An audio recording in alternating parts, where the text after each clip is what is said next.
Aqui nas ondas da Rádio Bandeirantes, vamos falar de economia, porque o ministro Fernando Haddad indicou o Gabriel Galípolo para a diretoria do Banco Central. No caso, a diretoria de política monetária. Haddad afirmou que a sugestão de indicar Galípolo ao cargo do BC teria vindo do atual presidente da autoridade monetária, Roberto Campos Neto. Vamos conversar com o Murilo Viana, que é economista especialista em contas públicas. Boa tarde, professor. É um prazer recebê-lo. Boa tarde, o prazer é todo meu. Muito obrigado mais uma vez pelo convite. É um aceno de pacificação aí, o Galípolo no Banco Central? Na verdade, o Galípolo, ele é quem, ao longo da campanha eleitoral, acabou sendo escalado digamos assim, pela organização da eleição do Lula para poder fazer articulação com o mercado financeiro. E o Galípolo, ele tem também um histórico de ter sido presidente de um banco médio, o Banco Fator, e ter também ali uma certa aceitação, sobretudo na parte do mercado financeiro ligado às questões de infraestrutura. Então, isso acabou alçando o Galípolo para o Ministério da Fazenda para a segunda posição depois do ministro Haddad, e na época também tinha sido conjecturada a possibilidade dele virar presidente do BNDES, que acabou não se efetivando. Então, assim, de uma certa forma, é um nome intermediário, que é tido como alguém que já tem um trânsito no mercado financeiro, alguém que é da confiança do governo federal, mas que também não é um neófito, assim, alguém totalmente desconectado das realidades do funcionamento do mercado financeiro e do funcionamento também do Banco Central. Agora, tem gente que não gosta dele porque ele seria um defensor da teoria monetária moderna, que é a teoria desenvolvimentista, por assim dizer. Justamente. Esse é um ponto, acho que o que tem predominado é a desconfiança. Então, sempre que uma parcela do próprio Partido dos Trabalhadores tem ali um viés bem mais desenvolvimentista, bem crítico à atuação da política monetária da forma, digamos, ortodoxa, da forma convencional, particularmente a política que tem sido adotada pelo Campos Neto.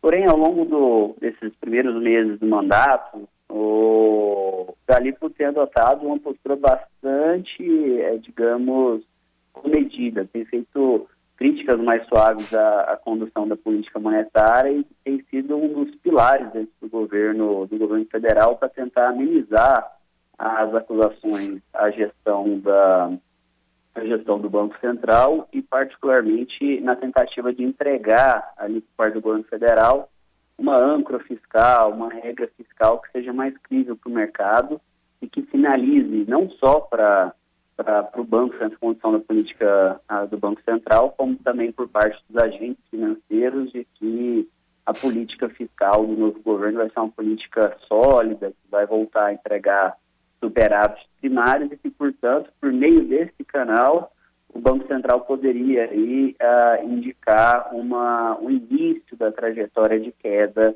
da taxa de juros, ou seja, é um caminho um pouco diferente do que parcela significativa do partido do PT vem fazendo, de fazer críticas abertas, bastante incisivas e ainda desconsiderando o papel da política fiscal ali para a tentativa de fazer superávit primário. Então, desse ponto de vista, o Galípolo vem sinalizando ali que é uma solução de meio, é uma solução que agrada uma parcela tanto mais da esquerda, como também alguém que pode servir ali como digamos, alguém que conhece minimamente o mercado financeiro para poder fazer essas operações dentro do Banco Central, e também alguém que não necessariamente tem sinalizado uma vertente, aí, digamos, da MMT muito forte, né, dentro do governo. Então, é tido como uma solução de meio mesmo.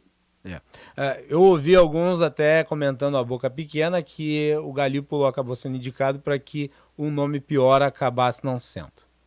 Mas isso é uma maldade que correu por aí. O que se sabe é que o Galípolo tem, digamos, uma linha mais progressista no campo da economia Ele, inclusive, publicou em 2023, em 2023 não, no ano anterior à eleição, em 2022, uma análise, um documento junto ao André Lara Rezende, chamado Diretrizes de Políticas Públicas para 2023, em que ele basicamente critica, né, a organização macroeconômica brasileira, o que me parece que poderia ali anuir com a hipótese de se imaginar, digamos, um tripé macroeconômico que não incluísse o regime de metas de inflação. Tem esse texto que tem gerado bastante discussão no mercado, mas, digamos assim, não dá para poder cravar que a pessoa, no caso Galípolo, vai assumir a função e vai exercer diretamente esse caminho mais, digamos, dar um cavalo de pau na política monetária. Sobretudo, justamente por ter passado no mercado, ele sabe que existe a necessidade de ganhar a confiança dos agentes econômicos, porque senão as posições do mercado financeiro assumem posição vendida em ativos do Brasil, posições contrárias à moeda nacional na operação internacional. Então, assim, sabe que isso aí geraria um efeito totalmente contraproducente à gestão econômica e à estabilidade de preços e financeira do Brasil. Agora, a crítica em si a gestão tradicional do Banco Central não é algo isolado do Brasil. A gente tem que olhar que o ambiente internacional, a gente olha para os Estados Unidos, para a Europa, está tendo, desde antes da pandemia, uma discussão muito forte sobre a gestão da macroeconomia. Isso aí passa, inclusive, sobre o papel do Banco Central, sobre a forma como o Banco Central atua na economia.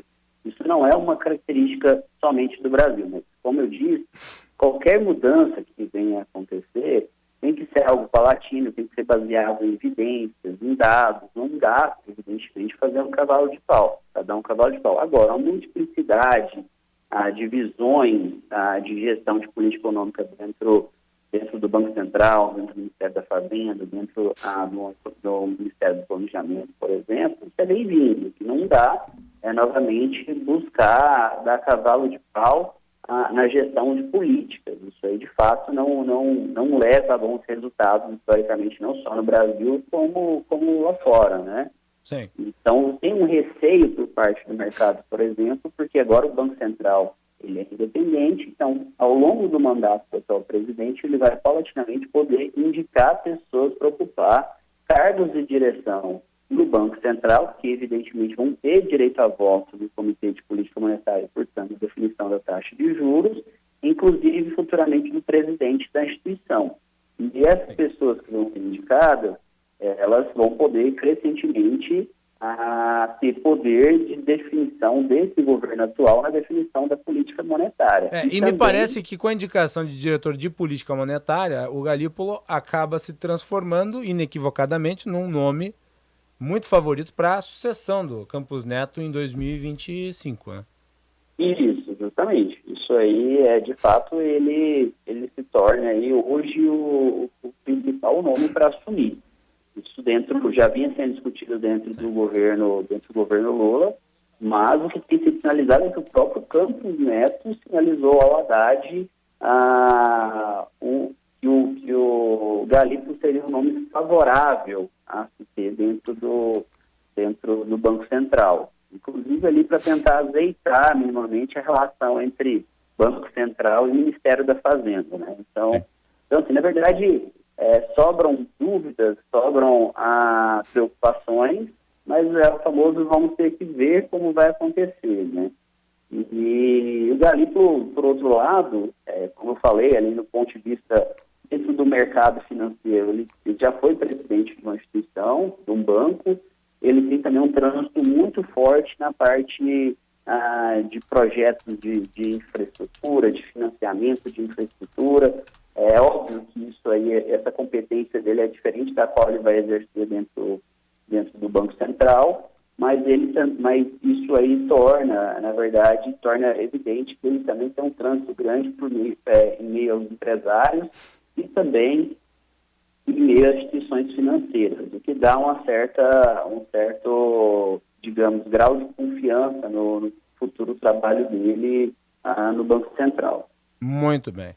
Professor, em 30 segundos, porque o nosso tempo está no limite, nós vimos hoje no relatório Focus aí uma queda na expectativa de inflação. A que se deve isso? Os juros é bastante elevado, a gente tem isso aí afeta de forma defasada a atividade econômica, e a gente tem visto também uma melhora na questão da inflação internacional e também a melhora da relação real-dólar. Isso tudo acaba ajudando aí a inflação. Mas a gente tem que ver também que com a retomada da tributação do PIS e COFINS, que vai ter uma nova sequência aqui agora dentro desse ano, deve dar mais um choquezinho na inflação. Então, no final do ano, a inflação ainda deve se acelerar um pouco em relação ao patamar que está agora. Muito bem. Professor, muito obrigado pela análise aqui no nosso programa. Ele deixa a última palavra. Eu que agradeço. Muito obrigado. Tá, então, professor Murilo Viana, economista especialista em contas públicas.